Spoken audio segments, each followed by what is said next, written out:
Right now at 5, the 4 states feels the wrath of Mother Nature as severe weather strikes the region over the weekend. We are considerably calmer today compared to Saturday night, Sunday morning, and we are going to stay that way for a while. We'll take a look at that pretty simplistic forecast coming up. And the city of Joplin celebrates Juneteenth with a day-long celebration at the city's Bookhouse Cinema and Easttown Dreams District. The 4 states' most watched news starts now.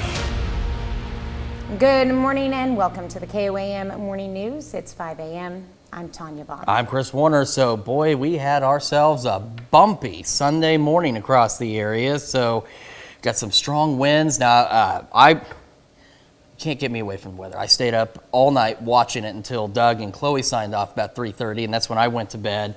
But I was watching coverage as it moved across Oklahoma into our area from News 9 in Oklahoma City and News on 6 in Tulsa. And boy, Tulsa really got slammed with some winds. They were looking at gusts 90, maybe even close to 100 miles an hour. So thankfully, it calmed down a bit before it got here, but still did leave some damage. And I know you've got more on that damage that it left behind. The good news is, as we kick off this work week, we're considerably calmer. Now, we definitely needed that rain, and that was fantastic to get. We could just have done without the 70-mile-an-hour wind gusts. MoDOT camera, 20th and range line.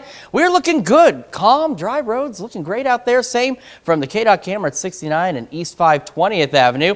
Our camera, 7th and range line. We've got clear skies out there. 62 degrees. Humidity dew point up there a bit, but not bad. South breeze at about 3 miles an hour, and it is going to continue to warm through today. 63 Nevada, Lamar, 61 in Pittsburgh, a little cooler in Parsons at 59, 60 in Chanute, at 63 in Miami. Now, we do have some patchy fog out there, some of it dense in areas, especially in parts of southeast Kansas. You can see Chanute, Independence, Parsons, some pretty low visibility, so keep that in mind on your morning commute that you may need to slow down out there a bit.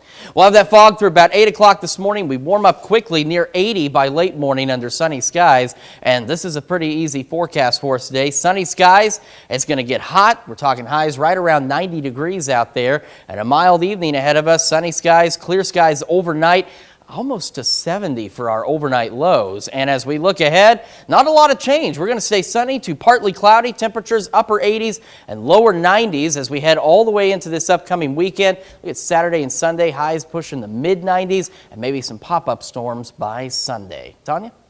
All right, thanks, Chris. 2 people die after a police chase in southeast Kansas ends with a vehicle hitting 2 semis. It happened on Highway 75 in Coffee County. Authorities say they were chasing 2 suspects in one vehicle on the highway. They say that vehicle tried to pass a semi on the right shoulder, but when it tried to get back in the lane, it hit the semi. That caused it to go into the other lane where it was hit by a second semi. Both suspects, Travell Moore and Gail Wright, both of Omaha, Nebraska, were killed. The drivers of both semis were not seriously hurt. A judge sentences a Mount Vernon man for his involvement in a methamphetamine distribution. James Mangold pleaded guilty to the distribution of methamphetamine and possessing firearms in connection with a drug trafficking crime earlier this year. Authorities searched Mangold's residence and found firearms, including a Sig Sauer pistol and a Kel-Tec pistol, as well as methamphetamine, marijuana, and drug paraphernalia. Mangold will serve 16 years and 11 months in federal prison. Authorities in Pittsburgh arrest a suspect in a burglary of U.S. Cellular. Last Tuesday, police responded to an alarm at U.S. Cellular where they discovered a broken window and the electric meter removed from the business. That suspect was found in a home in Pittsburgh where the stolen items were also recovered. Authorities say the suspect was arrested for felony burglary, felony theft, and misdemeanor criminal damage. Well, Saturday night, storms caused damage throughout the 4 states, and these are photos sent in by viewers from Joplin, Neosho, Carthage, Pittsburgh, Miami, Wyandotte, Tulsa, Grand Lake, and Jenks. As you can see, trees were knocked over and in some cases damaged homes and vehicles. Storms also took out power for hundreds of area residents. You can send in your storm damage photos on our Facebook page. And storms hit the city of Grove, Oklahoma, especially hard. The National Weather Service issued a tornado warning there late Saturday night, but there were no reports of any touching down. However, the strong winds brought down lots of trees and power lines, and hundreds of residents were without power for much of the day, with some still reporting outages. Not Not quite what we had in mind, but sometimes God gives us fathers a chance to show off all our abilities, and today I've had my chainsaw out and my trailer out and doing all my dad stuff. So. Northeast Oklahoma Electric Cooperative says efforts to fully restore power could extend into the week. Well, today marks Juneteenth, a holiday commemorating the emancipation of enslaved people in the United States. One of the 4 states' most prominent figures, George Washington Carver, was born into slavery in 1864. Because of that, the celebration of Juneteenth takes on additional importance in the 4 states, as the George Washington Carver National Park was founded in 1943, the first national park dedicated to an African American. We're the first park site in the National Park Service dedicated to an African American. So we're happy here to celebrate his life and the African American experience every day. The George Washington Carver National Monument is located in Diamond, Missouri. Speaking of Juneteenth, Bookhouse Cinema and Easttown Dreams District in Joplin celebrates Juneteenth with a day-long celebration featuring a variety of activities. The event features vendors, 5K run, free movies, and dance performances. It's a celebration of heritage, it's a celebration of freedom, it's a celebration for everybody to be included. Because July the 4th, while that's considered America's holiday, America's Freedom Day, and that's fine, I celebrate it too, love it. But we also need to make sure that everybody is included. The event continued on into the weekend with its Sunday Soul Food event. That's a look at this morning's top stories and weather in our first 7 minutes. Coming up on the KOAM Morning News, the slumping Cardinals take on the Mets in New York over this Father's Day weekend. Could they manage a win against the lackluster Mets team? Chris has the answer in sports. Plus, communities across the nation celebrate the Juneteenth holiday today, but for one family, the holiday has a more personal message. And the FDA asked COVID vaccine makers to develop a new single-strain booster in time for the fall. You're watching the KOAM Morning News. More real news in the morning. We'll be right back. Well, Sports in Kansas releases their 2023 All-State Baseball list. Many recognizable names around the southeast Kansas area received high honors, including Columbus's Seth Stover and St. Mary Colgan's Cooper Simmons. Media members and organizers all over the state of Kansas voted and recognized their Players of the Year. This year, Seth Stover out of Columbus was named the 3A Player of the Year, and Colgan's Cooper Simmons earns Player of the Year in Class 2A. Also, Colgan's head coach Mike Watt received Coach of the Year.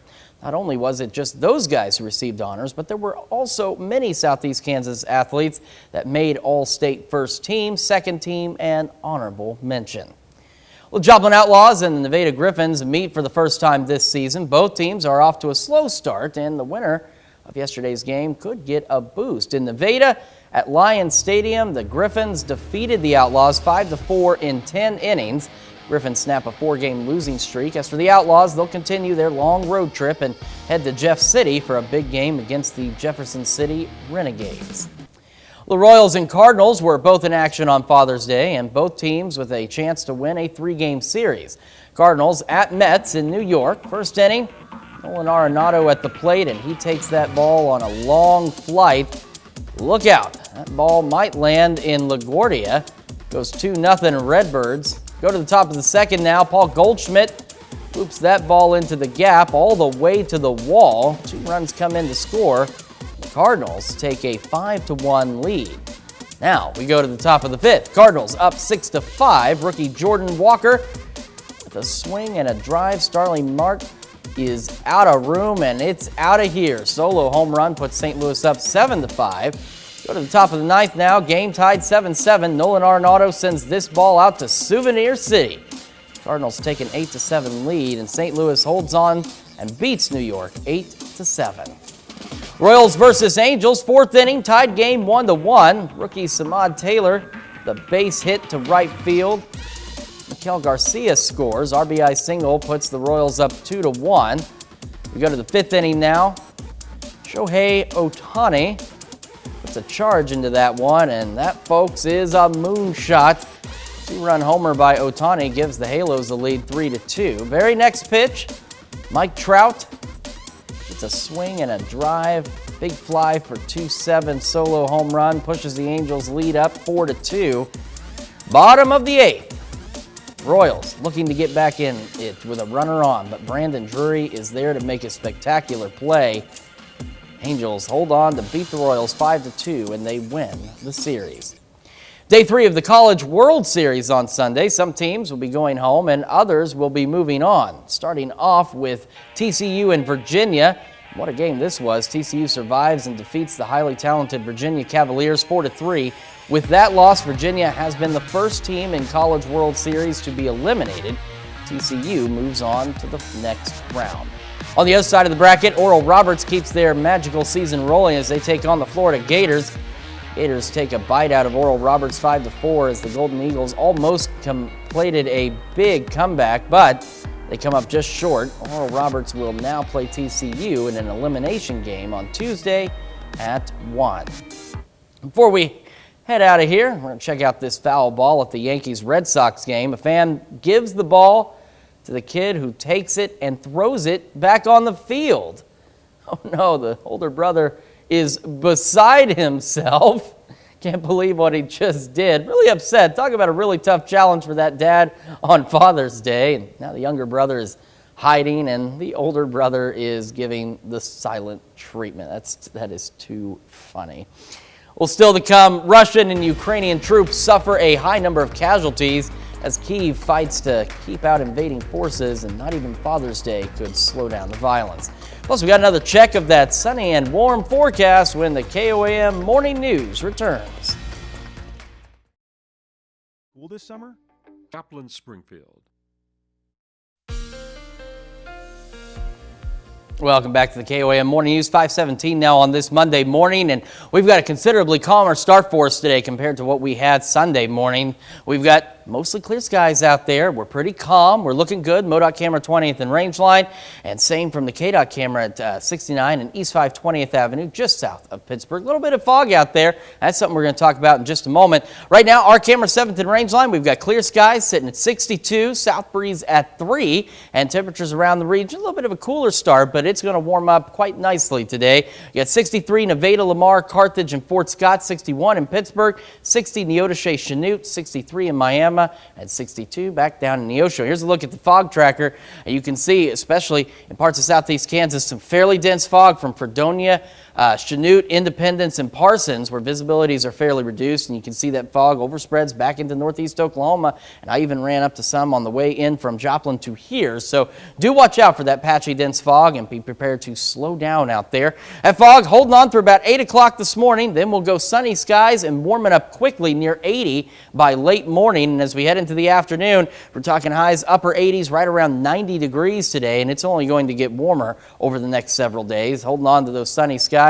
We'll stay clear as we go through the evening. Mild, look at this, 84 at 8, 73 by 10, and heading for overnight lows in the upper 60s. As we go down the road, not a lot of change. Sunny, warm, low 90s tomorrow. A few extra clouds Wednesday, Thursday, upper 80s, low 90s. And we head into this upcoming weekend. We go into the mid 90s. Maybe even some pop-up storms on Sunday, and then we head into next week, maybe a few more pop-up storms on Monday, but check out these temperatures as they continue to climb, mid-upper 90s, maybe pushing close to 100 degrees as we head into the middle of next week. So summer definitely kicking in.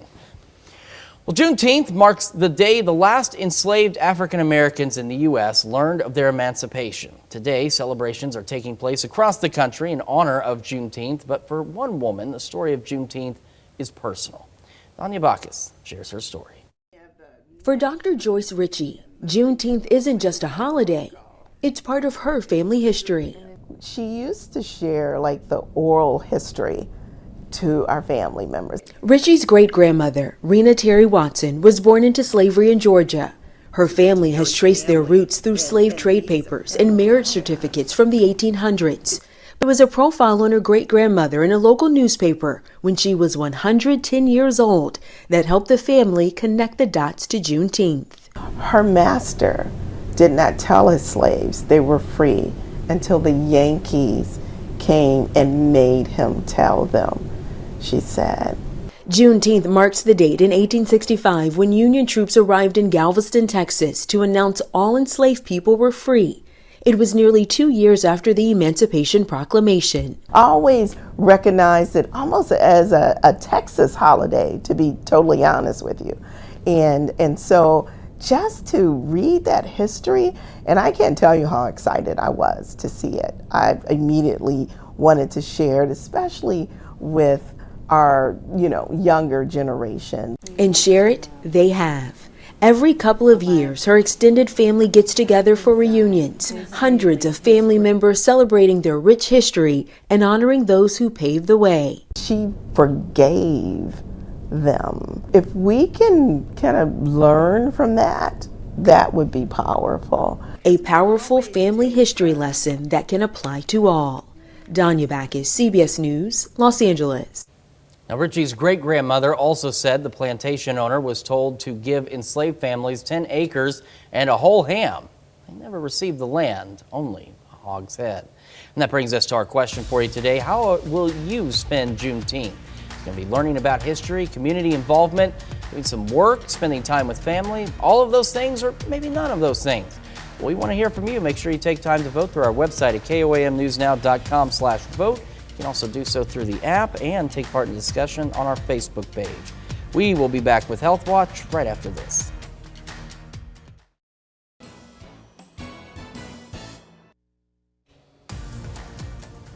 Topping Health Watch this morning, the U.S. Food and Drug Administration is asking vaccine makers to develop a new COVID booster for the fall.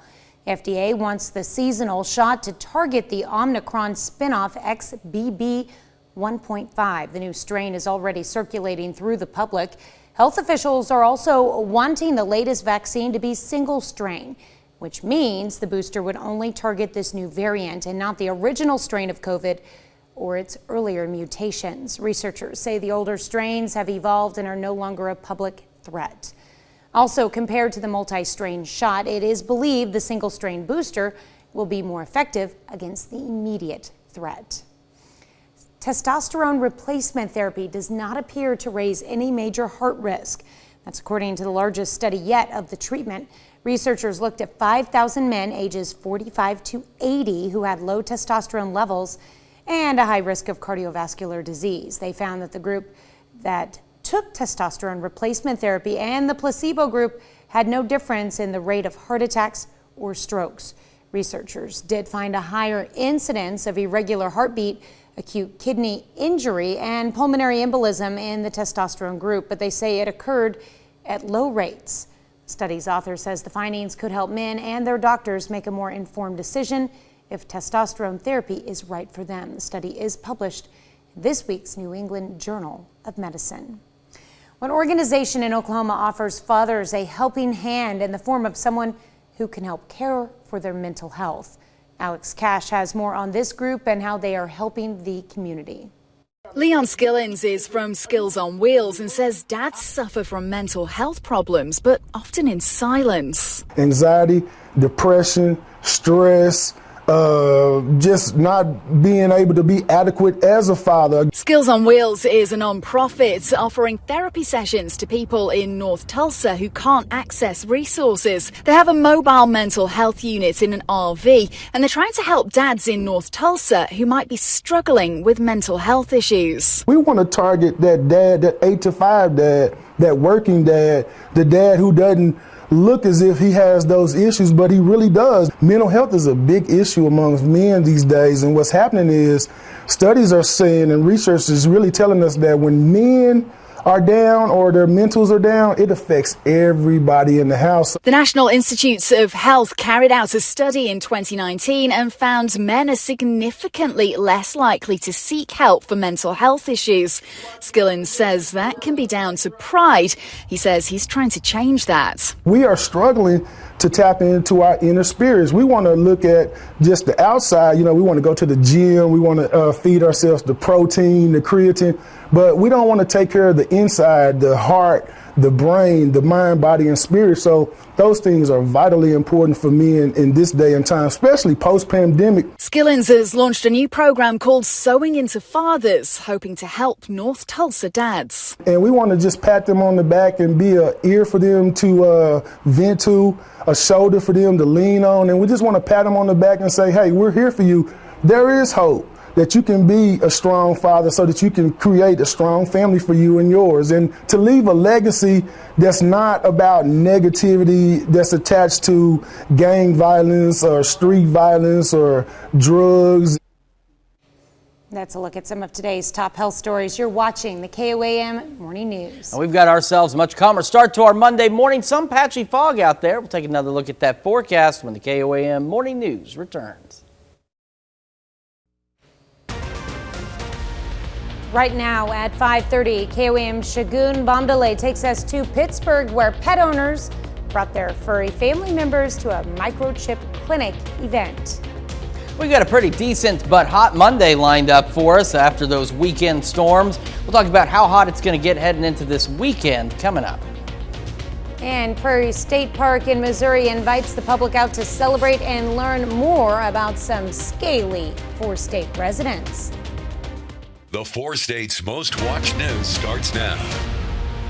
Good morning and welcome to the KOAM Morning News. It's now 5:30. I'm Tanya Bach. I'm Chris Warner. So we had a pretty rocky Saturday night, Sunday morning across the area, and I know you've got more on some of that storm damage through the morning show, and still hundreds, if not thousands of people without power in parts of northeast Oklahoma. So there's actually some heat advisories out there, and it's not because it's going to be super hot, but it's going to be hot enough those without power or those working on cleanup efforts are going to need to take it easy, make sure they stay hydrated. And it's going to be pretty toasty in our part of the 4 states as well. So if you are doing any cleanup today, make sure that you are staying well hydrated and that you dress appropriately for the heat. All right, MoDOT camera, 20th and Rangeline. We're looking good. Got clear skies out there. Got clear skies from the KDOT camera at 69 and East 520th Avenue, just south of Pittsburgh. And from our camera at 7th and Rangeline, got a beautiful start to the day, a little bit on the cool side. Sitting at 62 in Joplin, got a south breeze at about 3 miles an hour. But you see the humidity dew point up a little bit, so it's going to be a little muggy today. Got 62 Nevada, Lamar, Fort Scott, 61 Chanute, 59 in Parsons, Pittsburgh, 63 Miami, Neosho, and Carthage. As we get into the morning commute, we've got some pretty dense fog in some locations. You can see it's really overspreading parts of southeast Kansas back into northeast Oklahoma. Look at Independence, about a half mile of visibility. So, and even outside of that, there is some patchy dense fog, especially in the rural areas. So if you are driving this morning, make sure you slow down, that you're prepared for that fog. Don't use your high beams, use your fog beams if you've got them out there. This fog sticking around through about 7, 8 o'clock this morning. Then will be sunny. Temperatures warm very quickly as we go to near 80 by 11 o'clock this morning.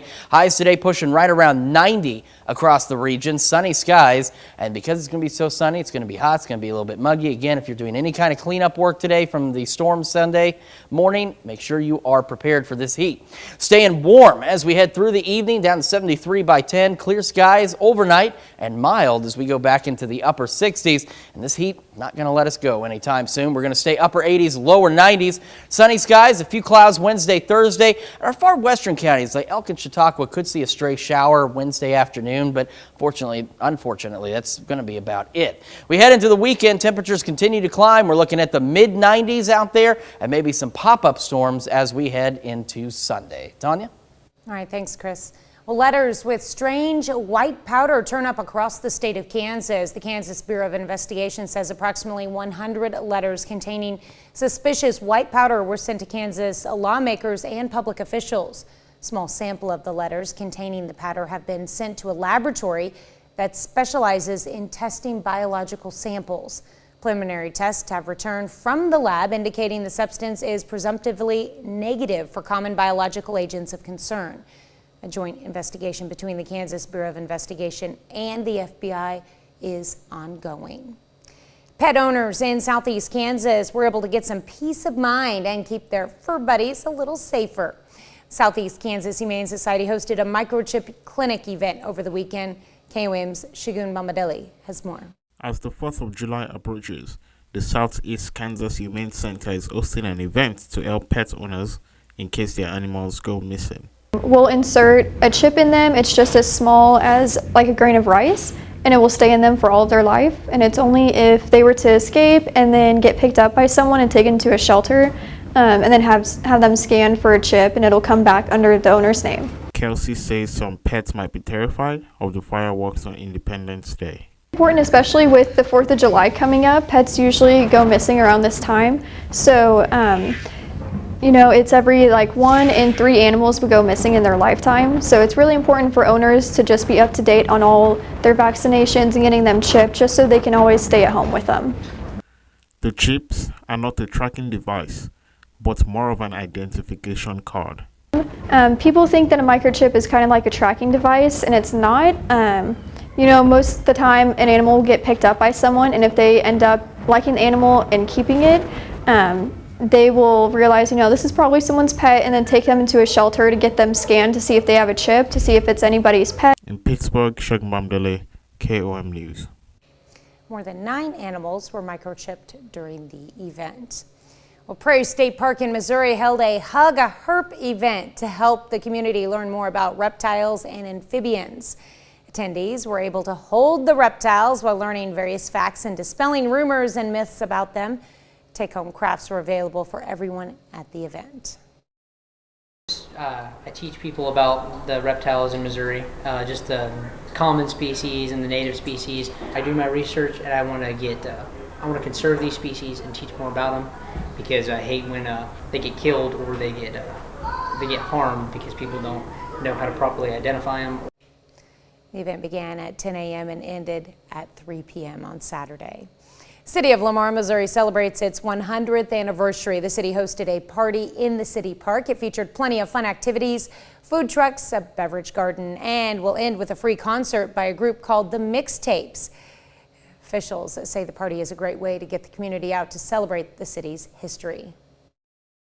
It's just a way to thank our community for all the support they've given the park over the last 100 years. It's great to see all of our community come together here and just be able to have a good time together, and most of it's free. You can always learn more about 4-state events by going to our website at KOAMnewsnow.com.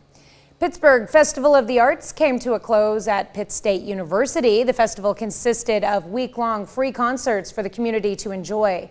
Attendees were able to enjoy music from the Summer Kicks Jazz Band, which is comprised of local musicians, including faculty, students, alumni, and community members.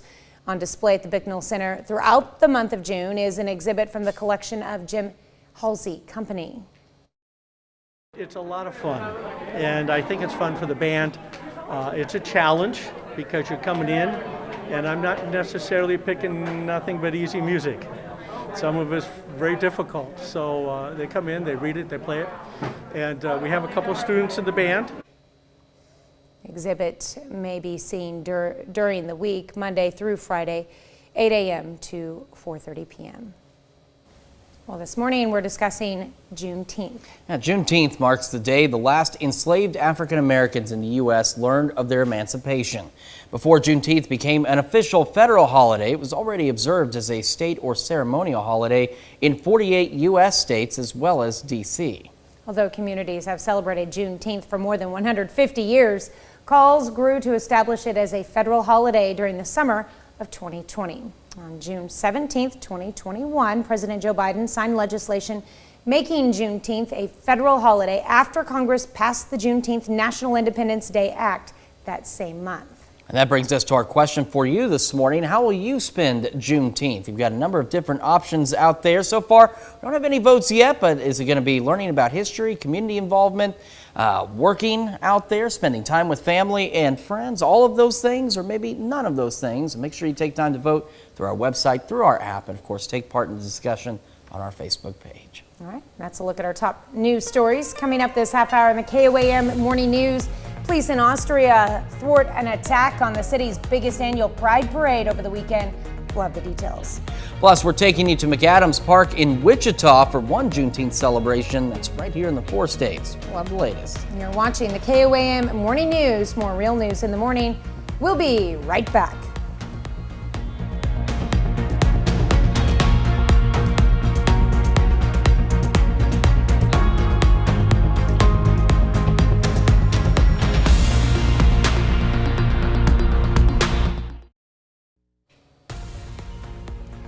Topping World Watch, police in Austria say they foiled an attack on Vienna's annual Pride Parade Saturday after arresting 3 suspects with alleged links to Islamic extremism. Authorities had advanced knowledge of the suspects' alleged plans and kept them under constant control. The trio was arrested ahead of Saturday's parade by Austria's Cobra Special Forces. The annual Rainbow Parade is part of Vienna's largest LGBTQ event in Austria, Vienna Pride, which runs from June 1st to the 18th. Well, thousands of protests in Tel Aviv on Saturday evening against the government's plans for judicial reform. It's week 24 of protests, with demonstrations spurred on this week by what opponents of Prime Minister Benjamin Netanyahu see as parliamentary maneuvering by him earlier this week to hobble the committee that selects judges, a committee at the heart of the controversy over changing how Israel's judges are appointed. The 71 people who survived the deadly boat disaster off the coast of Greece have arrived at the Malaskasa registration and identification facility outside of Athens. Survivors were initially placed in the fenced area of the port warehouse, where they were temporarily resting before they would be transferred to a larger facility in Greater Athens. The Greek Red Cross volunteers have been supporting the survivors of the deadly boat capsizing. And British intelligence officials report Russia and Ukraine are suffering high numbers of military casualties as Kyiv fights to force out the invading troops. CBS's Ian Lee reports from on the ground in Ukraine. A happy Father's Day isn't to be found at this cemetery in eastern Ukraine. Oksana's dad, Vitaly Miroshnichenko, died fighting last March. She now visits his grave, along with her mother Vita and his comrade in arms Yevgen, who was near him when he died. What kind of man was Vitaly? He was the best father, says his wife Vita. He was strong-willed like my daughter, and he was my best friend. The pain of his loss still too fresh for her. He called to say he was coming home, says Oksana. We didn't expect this. Why did your father feel it was important to fight in this war? He didn't want the Russians to hurt us, she tells me. Ukraine won't say how many of its soldiers have died in this war. Western officials put it in the tens of thousands. Of course, many of them were fathers. And more die every day. The UK says both sides are suffering heavy casualties in Ukraine's counteroffensive. The country is winning ground slowly, but painfully, fought for by men like Yevgen, who is also a father. What has this war been like for your children? They're worried, he tells me. What do you hope the future is like for your children? Peace and freedom, he says. Is that why you fight? Yes. So many fathers in this cemetery fought for the same reason. Ian Lee, CBS News, Dnipro, Ukraine. That's a look at some of your biggest headlines from around the world. We'll be right back. Welcome back to the KOAM Morning. 47 now here on this Monday morning. And boy, after a rocky weekend, I know we got some much needed rain. Just could have done without all that severe weather. We are considerably calmer today. MoDOT camera 20th and Rangeline. We've got clear skies out there as the sun begins to rise. And we're looking pretty good from the KDOT camera at 69 and East 520th Avenue, just south of Pittsburgh. Our camera, 7th and Rangeline. Clear skies out there, looking great. We're sitting at 62 in Joplin, a little bit on the cool side, but dew point, humidity both up there a bit. It's going to be a bit sticky as we go through today. It's going to be a lot warmer as well. We've got 62 Lamar, Nevada, Fort Scott, and Iola, 60 in Yates Center, Chatopa, 58 Parsons, 60 Pittsburgh, 63 Miami, Neosho, and Carthage. So talking about some fog out there in southeast Kansas and into northeast Oklahoma, now into southwest Missouri. This is some patchy, dense fog, but you see Parsons, Independence, both fairly low visibilities right now. And in some of the rural areas, even though Joplin's reporting good visibility, some of those rural areas out there still getting some patchy, dense fog as well. So do be prepared for that on your morning commute. Of course, we want to remind you, don't use your brights in the fog. Use your fog lights if you have them. If you don't, just keep on your low beams, because those brights make it more dangerous for other cars on the roadway in that dense fog. That patchy fog holding on through about 8 o'clock this morning, and then we're going to be nice. Sunny skies, temperatures pushing right near 80 degrees as we head to the late morning, but that's a sign it's just how warm it's going to be. Going to be on the hot side. Sunny skies out there near 90, upper 80s to near 90. So here's the thing, though, we got some damage from these storms over the weekend. So if you are outdoors doing any cleanup, any recovery work, make sure that you are staying hydrated and you dress appropriately out there. I know it's difficult to do. You got to dress safely for the cleanup efforts, but you also want to make sure that you're dressing cool as well. In fact, into parts of northeast Oklahoma, there are heat advisories out there, not necessarily because it's going to be super hot, but because so many people in northeast Oklahoma are without power that it's going to make it dangerous, and those that are also for those that are going to be out cleaning up. So just make sure you're taking it easy out there. All right, as we go through the evening, we stay mild, we stay clear. Sunny skies through sunset, clear skies overnight, 73 by 10, looking at overnight lows dropping back into the upper 60s across the area, so a very mild evening for us. And this is just really going to be the beginning of it. Of course, Wednesday, the first official day of summer, and it's going to be low 90s. We're sunny again tomorrow, low 90s, upper 80s, all the way through the end of the week. Places like Elk, Chautauqua County, could see a stray shower or two Wednesday afternoon. It's not likely, unfortunately. I know we need more rain, but we're looking to stay fairly dry as we head into the weekend. Check out these weekend temperatures. We're talking the mid-90s. Some of the computer models are suggesting we might even push upper 90s near 100 by Saturday. We got some pop-up storm chances as we head into Sunday and into Monday. Look at these overnight lows, too, especially Saturday night into Sunday. We're looking at lows near 80 degrees. That's how you know we're really starting to get into the summertime. Remember on the weekend newscasts at 10 o'clock, I'd look down at our ticker and there'd be that temperature, and it's 10 p.m. and it was saying 85 degrees out there. So we're getting into summer here. We got the low 90s Monday, a few more pop-up storms possible. And then as we head toward the middle of next week, temperatures start to shoot back up again as we go mid-upper 90s and again pushing close to 100 degrees. So summer's settling in for sure. Make sure you're taking appropriate precautions out there because as you can see, we're otherwise going to be mostly clear for the majority of this hot weather. Well, we've got more of the KOAM Morning News coming up, and as we've mentioned, today marks Juneteenth, and we're going to have more on that when the KOAM Morning News returns. Spigarelli-law.com. As we've mentioned, today marks Juneteenth, a day where many celebrate and commemorate the end of slavery in Galveston, Texas, back in 1865, ending slavery in America. Now, Joe Baker was at Juneteenth at McAdams Park to talk about those in attendance. Just relaxing, having a good time, just, community coming together. Wichitans spending their Saturday at Juneteenth ICT at McAdams Park. The hot weather didn't stop people from showing up, leading to busy crowds. The Juneteenth ICT celebration is happening all weekend long through the Juneteenth holiday Monday and has plenty of food, drinks, and events to offer. The festivities Saturday kicked off with a parade. The fun doesn't stop there. A Juneteenth gospel concert is slated for Sunday night. Many food and drink vendors are located throughout McAdams Park for those in attendance to enjoy through the Juneteenth holiday Monday. All say everyone is welcome to attend. Just a good atmosphere, good eating, just come and expect to have a good time. And to let everybody know that we are here to acknowledge all people. Now, it's not just because of the black people, it's people, period. For those in attendance Saturday, they say the Juneteenth holiday means a lot to them. It's hard to put into words because a lot of people suffered and died so we could have this day. It's a celebration for us as a group, our independence, being free, allowed to do a lot of things that we weren't normally able to do. We haven't always been able to celebrate.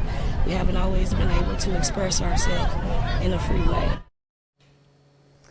And we want to wish everyone around the 4 states a happy Juneteenth. We'll be right back.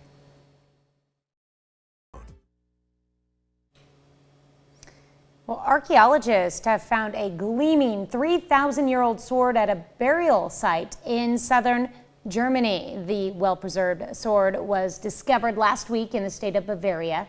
Researchers believe it was left in the grave as a burial gift. They say a sword like this, with an octagonal handle made entirely from bronze, is a rare find. It's thought to date back to the end of the 14th century BCE, the Middle Bronze Age. The sword was left in a grave containing the remains of 3 people, a man, a woman, and a young person who researchers say were buried shortly after one another. Their relationship is unclear, but they were buried with a rich array of grave goods. One of the world's largest kite festivals opens on the west coast of Denmark. Over the weekend, visitors and kite enthusiasts could turn their heads to the sky and admire up to 20,000 kites dancing in the steady North Sea breeze.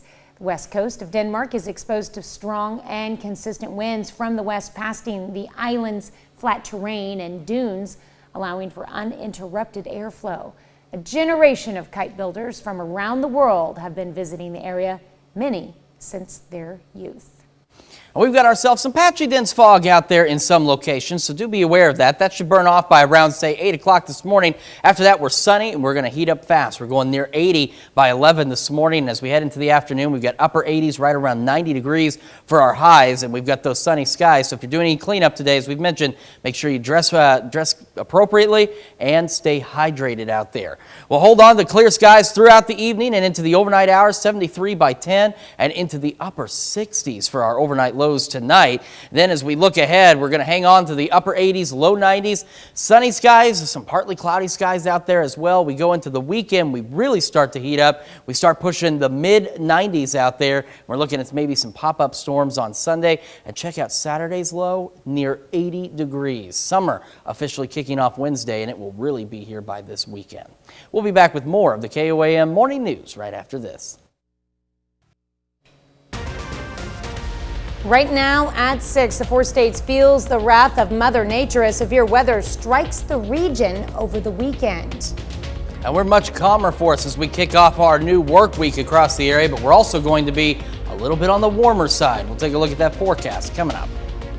And the city of Joplin celebrates Juneteenth with a day-long celebration at the city's Bookhouse Cinema and Easttown Dreams District. The 4 states' most watched news starts now. Good morning and welcome to the KOAM Morning News. I'm Tanya Bach. I'm Chris Warner. Just after 6 o'clock now on this Monday morning across the area. We'll get through Monday and then we'll make it on that downhill run to Friday. And I know you're going to have more on that storm damage coming up. Tulsa, as that line rolled through, wind gusts 90 to 100 miles an hour. Wow. So dealing with some extensive damage down there. And we're talking hundreds of thousands of people without power in eastern Oklahoma as people begin to clean up. Now for this week, we're considerably calmer, but we are also going to be much warmer as we head through the week as well. First day of summer's Wednesday, so it's got to get here eventually. MoDOT camera 20th and range line showing clear skies out there, and again a much calmer start to our Monday. And as we look at the KDOT camera at 69 and East 520th Avenue, you can see a little bit of fog out there just south of Pittsburgh, and we are dealing with some patchy fog. We'll take a look at that in just a moment. First, sun slowly starting to come up out there from our camera at 7th and range line, sitting at 63, so a bit of a cool start out there, but don't worry, summer's going to get here and it's going to do so pretty quickly. 62.90% humidity, so a little bit on the muggy side, and unfortunately it's going to be a trend for us today.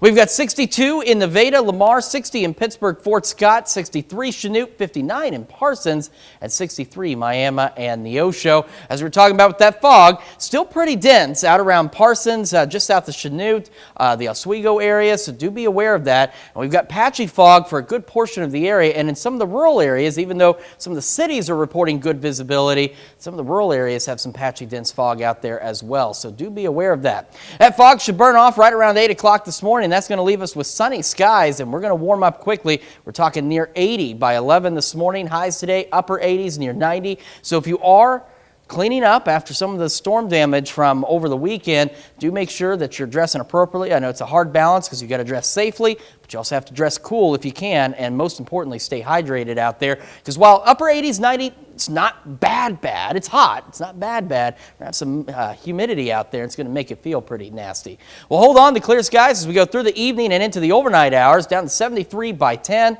Overnight lows tonight in the upper 60s, so a pretty mild evening. That's not mild enough for you. Wait till you see this weekend. We're going to hang on to sunny skies, partly cloudy skies, upper 80s, lower 90s. Then we head into Saturday, Sunday. We're talking mid-90s for highs. Got some scattered thunderstorm chances possible on Sunday. And look at Saturday's low, not far off from 80 for an overnight low. And of course, again, summer officially kicking off Wednesday, and it's really going to get here as we head into the weekend. Tanya? All right, thanks, Chris. Saturday night storms caused damage throughout the 4 states, and these are photos sent in by viewers from Joplin, Neosho, Carthage, Pittsburgh, Miami, Wyandotte, Tulsa, Grand Lake, and Jenks. As you can see, trees were knocked over and in some cases damaged homes and vehicles. Storms also took out power for hundreds of area residents, and you can send in your storm damage photos on our Facebook page. City of Grove, Oklahoma was hit especially hard. The National Weather Service issued a tornado warning there late Saturday night, but there were no reports of any touching down.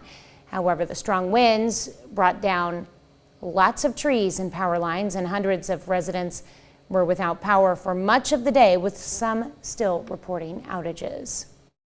Not quite what we had in mind, but you know, sometimes God gives us fathers a chance to show off all our abilities, and today I've had my chainsaw out and my trailer out and doing all my dad's stuff. So Northeast Oklahoma Electric Cooperative says efforts to fully restore power could extend into the week. Well, letters with strange white powder turn up across the state of Kansas. The Kansas Bureau of Investigation says approximately 100 letters containing suspicious white powder were sent to Kansas lawmakers and public officials. A small sample of the letters containing the powder has been sent to a laboratory that specializes in testing biological samples. Preliminary tests have returned from the lab indicating the substance is presumptively negative for common biological agents of concern. A joint investigation between the KBI and the FBI is ongoing. The race to 2024 is heating up, with President Biden getting ready for a West Coast fundraising blitz this weekend. California tour comes on the heels of his first rally since announcing he's running for re-election. Meanwhile, the expanding Republican field is still trying to navigate how to respond to former President Trump's indictment for how he handled classified documents. Jared Hill has the latest. Before a friendly crowd in Philadelphia, are you with me in this fight? President Biden over the weekend rallied union workers, focusing on past legislative wins as he kicks his campaign for 2024 into high gear. We're not only changing this country, we're transforming it. This week, the president heads to California for a series of fundraisers with deep pocket donors, as CBS News polling shows 42% of Democrats say he shouldn't run for re-election. Meanwhile, the growing field of GOP candidates are duking it out for the party's nomination. Former New Jersey Governor Chris Christie is taking aim at former President Donald Trump's handling of classified documents after his arraignment on federal charges. There's some very disturbing conduct in there, including the showing of these documents to other people that were not cleared to be able to see them. Former Vice President Mike Pence accused President Biden of politicizing the Department of Justice. To see a former president of the United States be subject to an indictment by the administration of the current president, that sends a terrible message to the wider world. Florida Governor Ron DeSantis in Nevada steered clear of Trump, focusing on expanding his culture crusade. Our mission is to leave woke ideology in the dustbin of history. Recent polling shows former President Trump is still the GOP frontrunner by a healthy margin. Jared Hill, CBS News. Well, today, President Biden is expected to focus on climate initiatives during a speech in California before a closed-door fundraiser in the Bay Area. To be the first to see breaking news, weather, and sports, you can download the KOAM News app. It's available free of charge in the Apple App Store and the Google Play Store. Just search for the KOAM News app. Well, today marks Juneteenth, a holiday commemorating the emancipation of enslaved people in the United States. And one of the 4 states' most prominent figures, George Washington Carver, is also one of its most inspirational. Born into slavery in 1864, George Washington Carver went on to become one of the most celebrated American scientists. Very beginnings, when he left here, I'm sure it was a lot of struggles for him, but he never gave up. And so it's a really, really inspirational story for anyone to see that this person, this kid that was born here, and he never gave up. George Washington Carver National Monument is located in Diamond, Missouri. Speaking of Juneteenth, Bookhouse Cinema and Easttown Dreams District in Joplin celebrated Juneteenth with a day-long celebration over the weekend featuring a variety of activities. The event featured vendors, a 5K run, free movies, and dance performances. It's a celebration of heritage, it's a celebration of freedom, it's a celebration for everybody to be included. Because July the 4th, while that's considered America's holiday, America's Freedom Day, and that's fine, I celebrate it too, love it. But we also need to make sure that everybody is included. The event continued on into the weekend with its Sunday Soul Food event. That's a look at this morning's top stories and weather in our first 7 minutes. Coming up on the KOAM Morning News, a violent holiday weekend in America. Multiple people are dead after a violent holiday weekend across the U.S. I'm Jared Hill with the News Spotlight. This is shining on how gun violence is impacting American children and teens. And we usually think of vending machines as a way to dispense snacks and sodas, but health advocates hope a new vending machine will help save lives. And Chris returns with another look at your forecast and just how hot the 4 states can expect to get today and for the rest of the week. You're watching the KOAM Morning News. More real news in the morning. We'll be right back.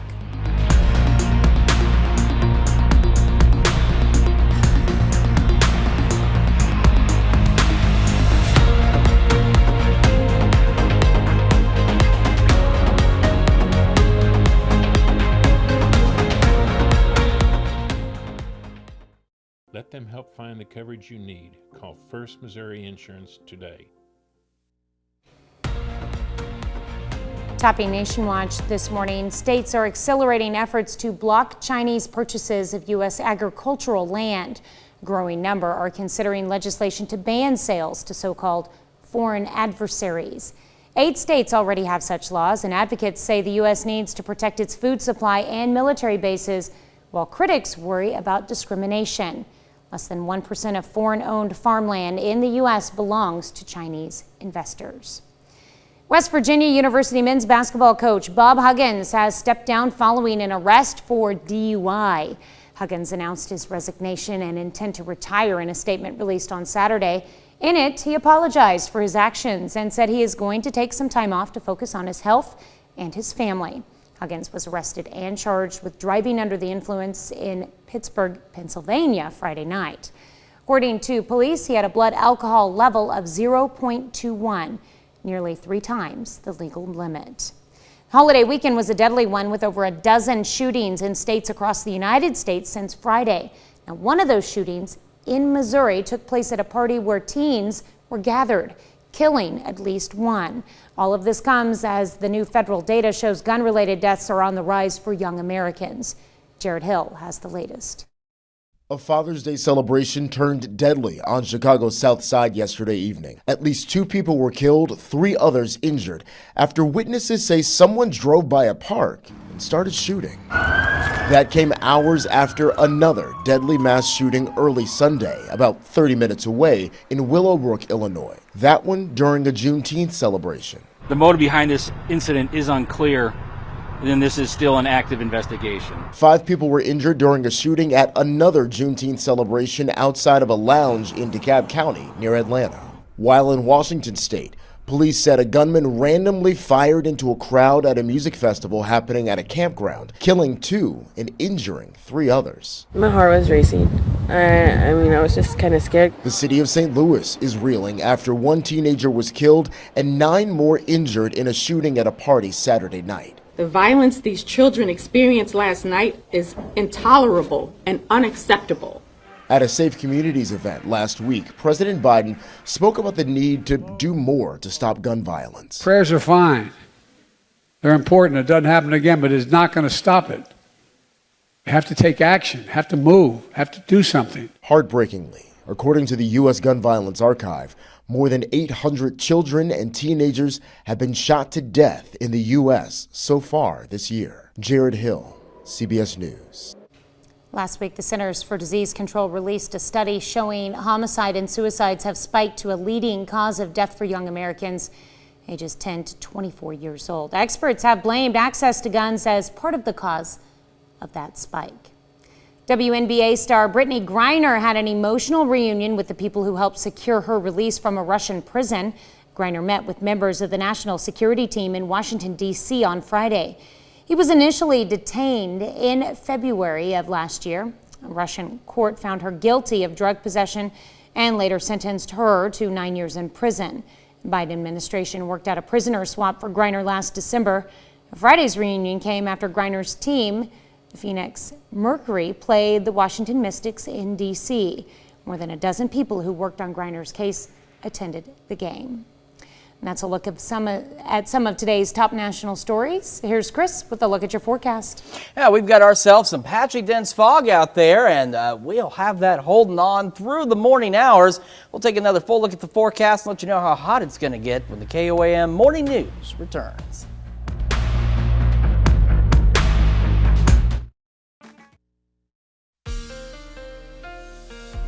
Welcome back to the KOAM Morning News. 6:18 now on this Monday morning across the 4 states. We've got clear skies. It's considerably calmer than it was Sunday early morning.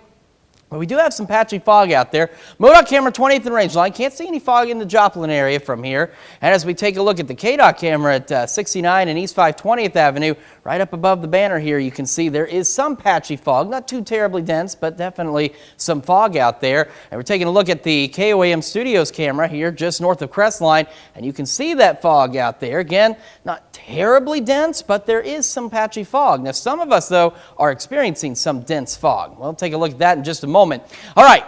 Got the sun rising, clear skies in Joplin, 63, dew point humidity both up there. It's going to be a bit muggy as we go through today, and it's going to be a bit toastier than what we've seen here lately as well. Sitting at 60 in Fort Scott, Pittsburgh, 59 in Iola, Parsons, 60 Neodesha, Chatopa, 63 Miami, Neosho, and up to 64 now in Carthage. As we look at the fog tracker, you can see some of the densest fog right out here inside Parsons and just to the west of Parsons, south of Chanute. But as you saw in the other cameras, there is some patchy fog throughout a good portion of the area, and some of the rural areas, even though some of the cities may be reporting some better visibilities, some of these rural areas also having some dense patchy fog out there as well. So do make sure you slow down, give yourself plenty of time to get where you're going this morning, because you'll hit these patches and then they'll clear and you'll hit another patch.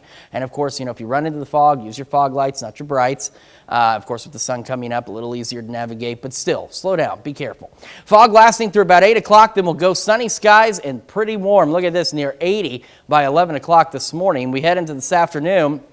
We know some of us got some storm damage over the weekend, so if you're outside cleaning up, you want to dress safely for any of that cleanup, but you also want to make sure you're dressing as light as you can because it's going to be pretty hot, and make sure you're staying hydrated out there as well. We're looking at highs today, upper 80s, right near 90 degrees, and heat advisories even in northeast Oklahoma, including Delaware County, simply because of so many people being without power. We're talking upwards to 300,000 people in eastern Oklahoma without electricity. So the heat advisories are in place, not necessarily because it's going to be too terribly hot, but because there's no power. So you don't have air conditioning, and there's a lot of cleanup going on, putting people outside. So again, just make sure you're taking precautions if you are outdoors today, especially if you're doing some heavy lifting or any kind of hard work cleaning up after the storms over the weekend. We go through the rest of the evening. We're staying mild. Look at this, 88 by 6, 84 at 8, down to 73 by 10. And as you can see, we're expecting to stay clear as we head through the evening and into the overnight hours, and a fairly mild overnight as well as we drop back into the upper 60s, near 70 for overnight lows. It's going to continue to stay warm. We're going to stay sunny to partly cloudy. We're going to be in the upper 80s, low 90s as we head through the rest of this week. Wednesday, Elk, Chautauqua County may see a stray shower or two. Unfortunately, looks like most of us are going to stay dry. I know we need more rain. We got some good rain over the weekend. We need a lot more, and we're going to be pretty dry for the next several days. Official first day of summer, Wednesday, talking 91. And we go into the weekend, look at these highs pushing mid-90s. Some of the forecast models suggesting that Saturday may be even closer to 100 degrees for an afternoon high. And then that corresponds with this. Look at that overnight low Saturday night, pushing near 80 degrees for an overnight low. I was talking earlier, when I was working weekends, being the 10 o'clock news during the summer, it's 10:15. You look at the temperature on our ticker down there, and it's showing 85 degrees at 10 o'clock at night. Then we have pop-up storms possible Sunday and Monday. It's going to be fairly isolated, and as we go into the middle of next week, temperatures climb again, mid-upper 90s, once again pushing close to 100. We'll be back with more of the KOAM Morning News right after this. Live healthier lives. Topping Health Watch this morning, a new study suggests obesity can negatively affect a worker's productivity.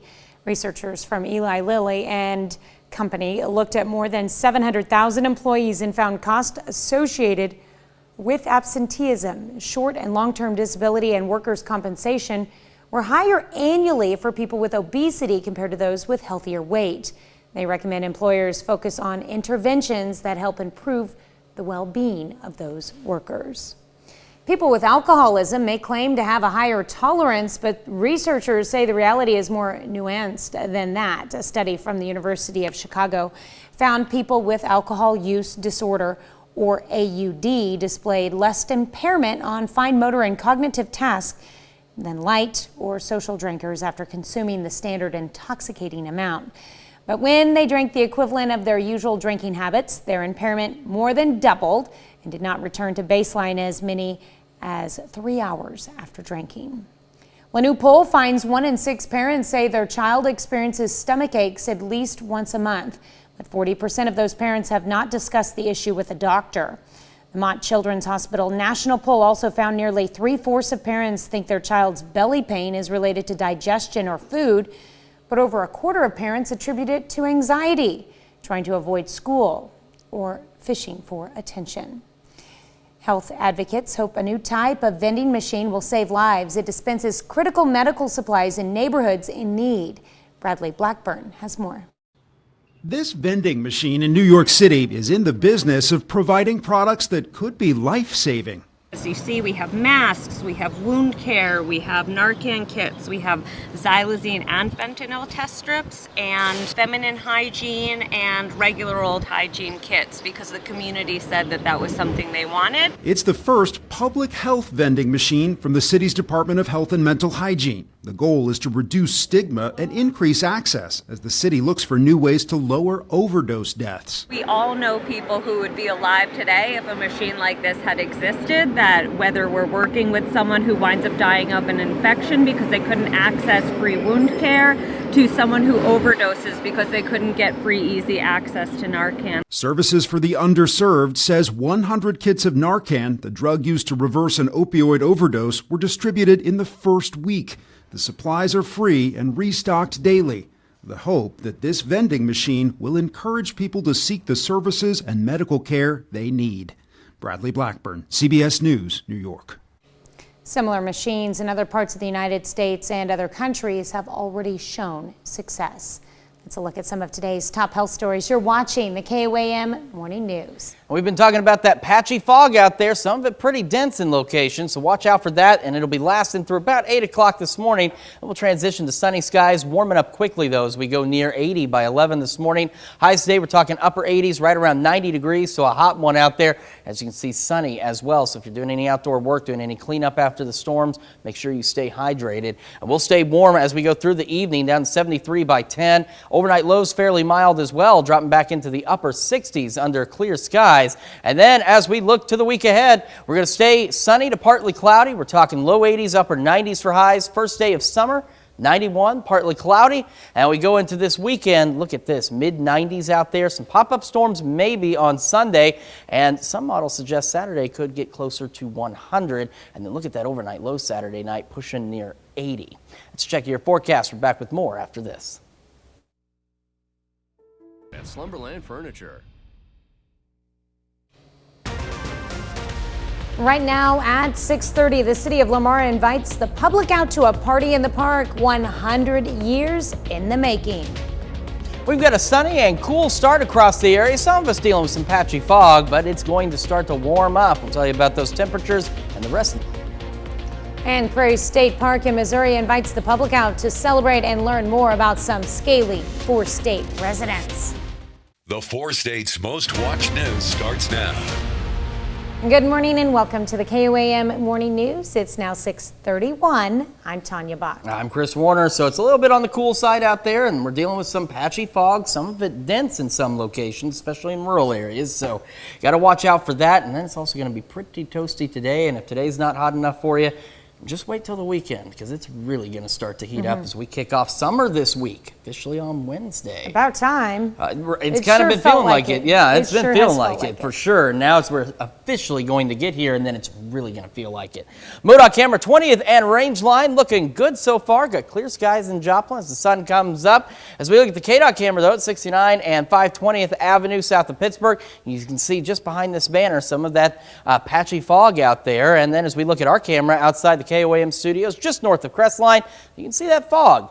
Now, it's not super dense, but definitely some patchy fog out there. However, in Joplin at least, clear skies, no fog in sight. Sitting at 63 right now. Dew point humidity both a little on the high side, and they're going to stay up there a bit as we go through the day, making it a bit muggy. We got 59 in Pittsburgh, Parsons, 61 Lamar, 60 Nevada, 63 Chanute, Miami, and 64 Neosho and Carthage. So let's take a look at that fog.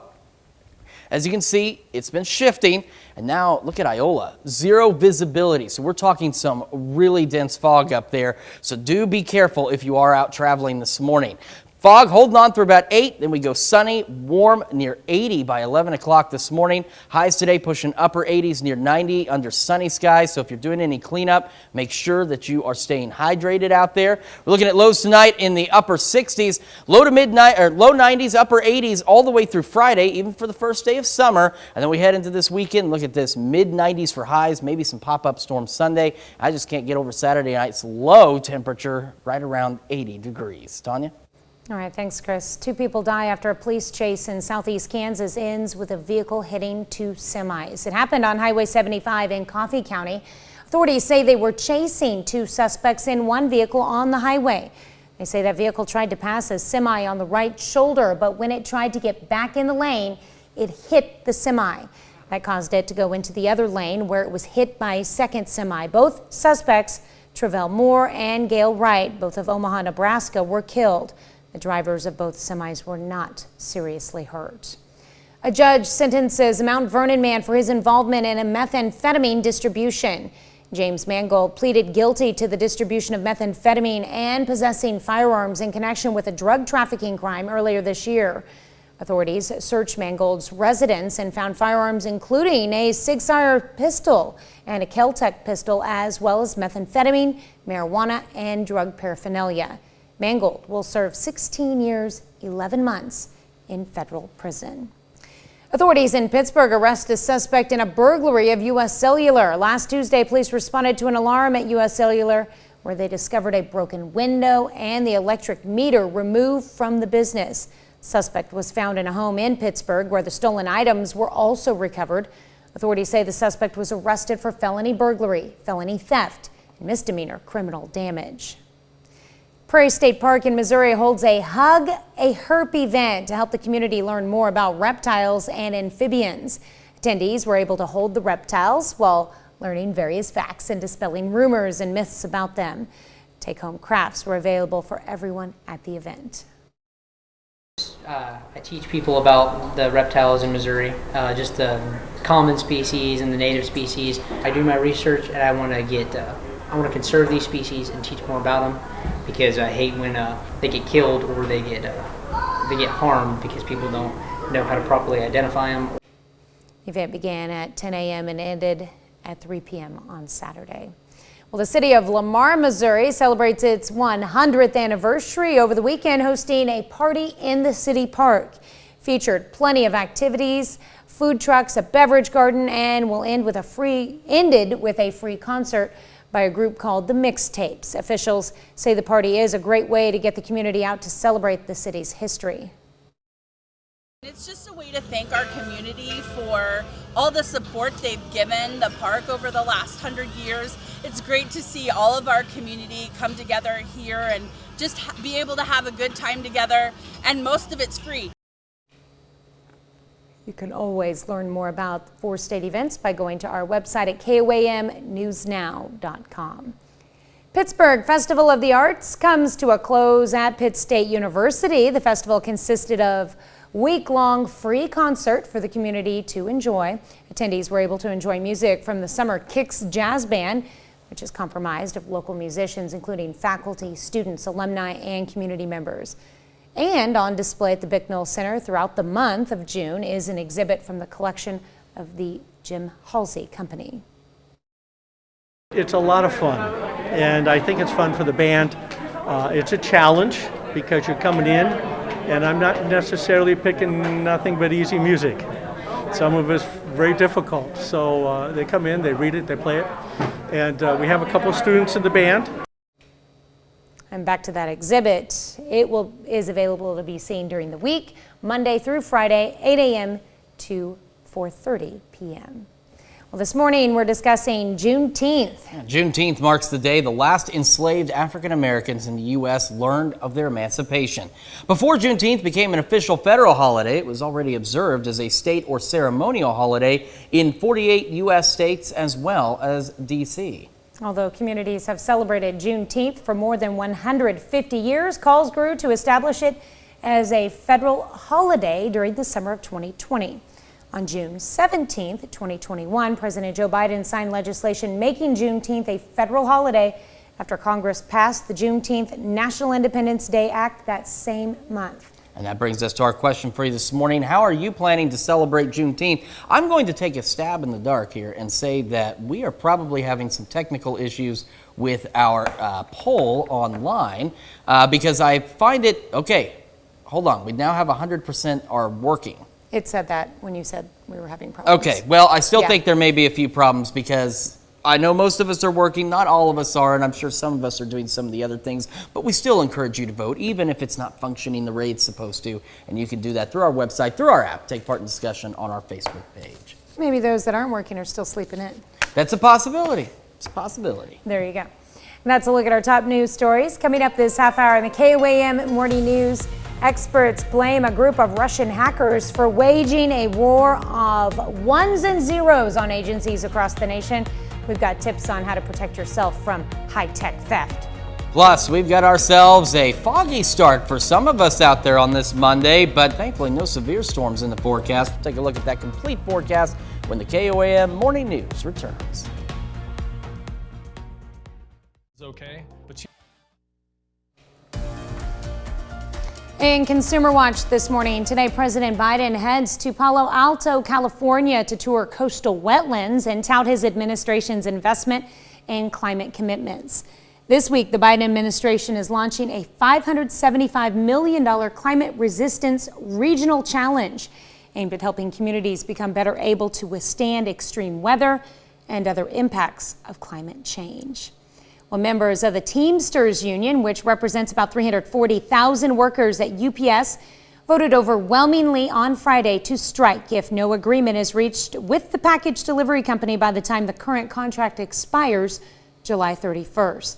The union is seeking higher pay, the elimination of so-called two-tier wages where newer workers are paid less than older employees for the same job, the removal of surveillance cameras from delivery trucks, and more full-time jobs. If the strike occurs, it could be the biggest labor walkout in the U.S. since the 1950s. Warner Brothers' The Flash topped the box office this Father's Day weekend, earning $55 million domestically. It was followed by Disney's latest Pixar film, Elemental, which grossed close to $30 million domestically. Overall, it was a disappointing weekend, with ticket sales for both films falling short of studio expectations. Private data of millions of Americans compromised. Officials in Oregon and Louisiana say anyone with a driver's license in those states could be victims of a sprawling cyber attack, also impacting the U.S. federal government. Gloria Pazmino has more on who could be behind the attack and what you can do to protect yourself. A global cyber attack, likely exposing the private data of millions of Americans and hitting U.S. agencies, including the Department of Energy. This is an ongoing investigation impacting not just Louisiana, but major businesses, governmental entities, and organizations around the world. Federal officials are blaming a Russian-speaking gang of hackers who call themselves KOAM. They are known to demand multi-million-dollar ransoms to delete the data. We don't have a full understanding of what the impacts are or whether there are impacts, but we're working through it very aggressively. The attack is part of a broader and ongoing hacking campaign exploiting a vulnerability in a program called MoveIt, a popular tool for transferring data. The company behind the software says they are working to fix vulnerabilities in their code. Most of the time, the security people in organizations are very technical people, incredibly smart people. Unfortunately, what I find is they sometimes forget about that human element. Cybersecurity expert Eric Kahn says organizations should also focus on the dangers of social engineering, scamming people to give up vital information. If we can get the human element handled in the cybersecurity side, then we would see a whole lot less of this stuff in the news. In New York, I'm Gloria Pasmino. That's it for Consumer Watch. Here's Chris with another look at your forecast. Yeah, we've got ourselves some patchy, dense fog out there. As you can see, each time this updates, it kind of shifts around. Now getting into parts of Bourbon and Vernon counties, 0.3 of a mile visibility in Fort Scott, and just under 2 miles in Grove. And there's going to be some patchy, dense fog in rural areas as well. So if you are traveling this morning, just make sure you are prepared for that. Give yourself plenty of time to get where you're going as you head to work on this Monday morning. We'll have another complete look at your forecast here in just a couple of minutes. We're also going to celebrate birthdays and anniversaries, but before we do any of that, we're going to do what we like to do every morning at this time and find out what's happening on CBS Mornings. I'm Tony DeCopel. Coming up on CBS Mornings, Sir Paul McCartney, music icon, shows Anthony his personal collection of photos he took when he was with the Beatles. I think you've heard of them. That's coming up on CBS Mornings. All right, time for some Monday birthdays here in the 4 states, and we are going to begin in Girard with Jasper Silvers celebrating the big number 7 today. And of course, Jasper is the one that is on the right side of that photo. Happy birthday, Jasper.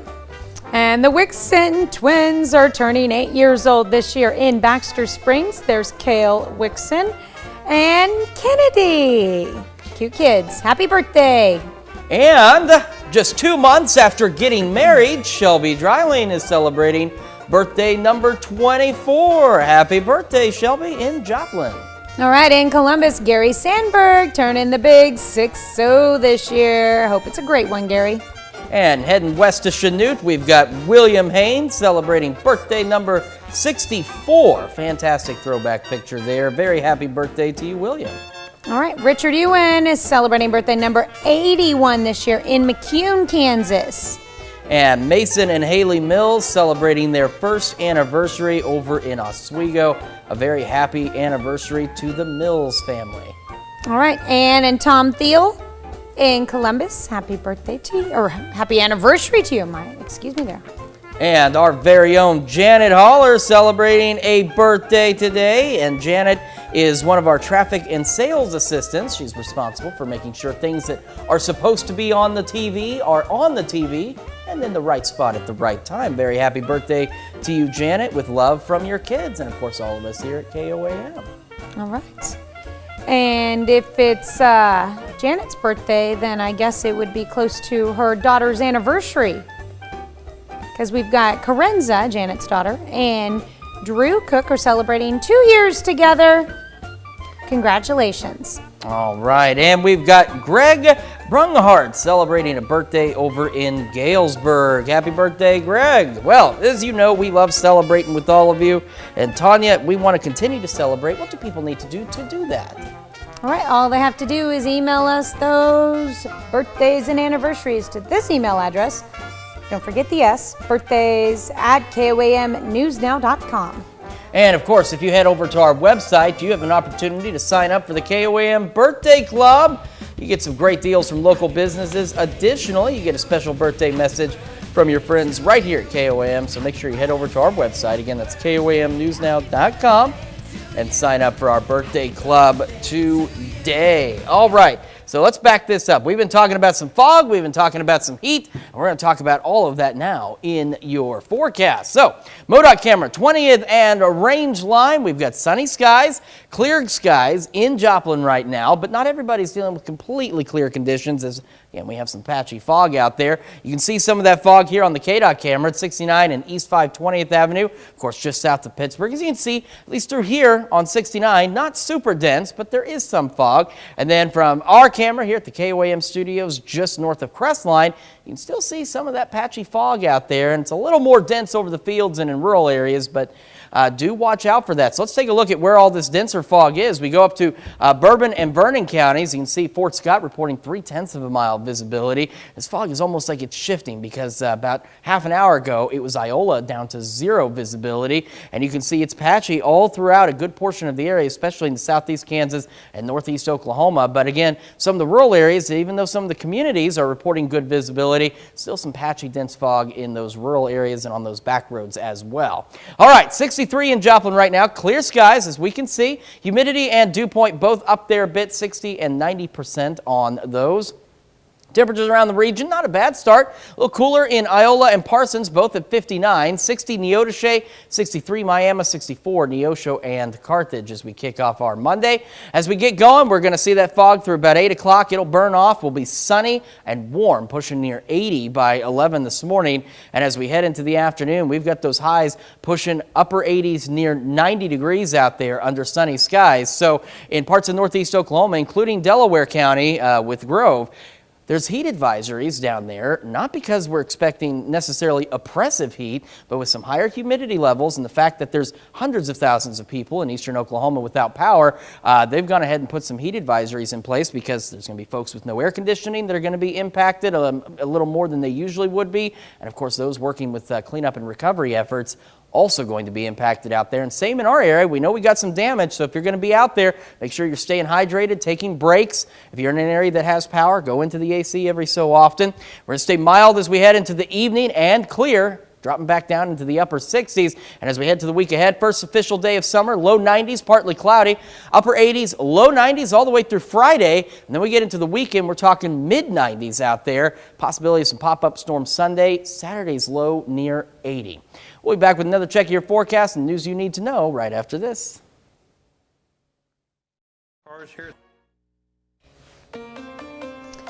Here's a check of today's top headlines, the news you need to know before you head out the door. Saturday night storms caused damage throughout the 4 states, and these are photos sent in by viewers from Joplin, Neosho, Carthage, Pittsburgh, Miami, Wyandotte, Tulsa, Grand Lake, and Jenks. As you can see, trees were knocked over and in some cases damaged homes and vehicles. The storms also took out power for hundreds of area residents. City of Grove, Oklahoma was hit especially hard. The National Weather Service issued a tornado warning there late Saturday night. There were no reports of anything touching down. However, the strong winds brought down lots of trees and power lines. Hundreds of residents were without power for much of the day, with some still reporting outages. And today marks Juneteenth, a holiday commemorating the emancipation of enslaved people in the United States. And one of the 4 states' most prominent figures, George Washington Carver, was born into slavery in 1864. And because of that, the celebration of Juneteenth takes on additional importance in the 4 states as the George Washington Carver National Park was founded in 1943, the first national park dedicated to an African American. Speaking of Juneteenth, Bookhouse Cinema and Easttown Dreams District in Joplin celebrated Juneteenth with a day-long celebration featuring a variety of activities. The Saturday event featured vendors, a 5K run, free movies, and dance performances. And that's a check of today's top headlines, the news you need to know before you head out the door. And of course, if you are doing any cleanup work here in our area, make sure that you are dressed appropriately and that you are staying hydrated, as it's not too terribly hot, but out there in the straight sunshine, higher humidity levels and highs near 90, it's going to be hot enough for you. All right, we headed to this evening. We stay clear, we stay mild, dropping back into the upper 60s. And as we look ahead, we're going to be upper 80s, lower 90s for the first day of summer through Friday, and then mid-90s this weekend and pop-up storms possible on Sunday. All right, well, coming up today at noon, we are making lemonade poached salmon in the Mr. Food Test Kitchen. And your morning news continues on KOAM with CBS Mornings. At the peak of the COVID pandemic, more than a dozen states experimented with lotteries to convince people to get vaccinated. Next on CBS Mornings, why one state's vaccine incentive lottery triggered subpoenas from federal investigators. Or you can switch on over with us on Fox 14, where your only local morning news continues. And this morning, we're taking you back out to the George Washington Carver National Park for more of today's Juneteenth celebration. Plus, we've got the perfect Juneteenth story for you as a black Civil War soldier finally gets his recognition. That's going to wrap it up for us for now. We'll see you back here tomorrow morning at 5 a.m. And we'll see you today at noon.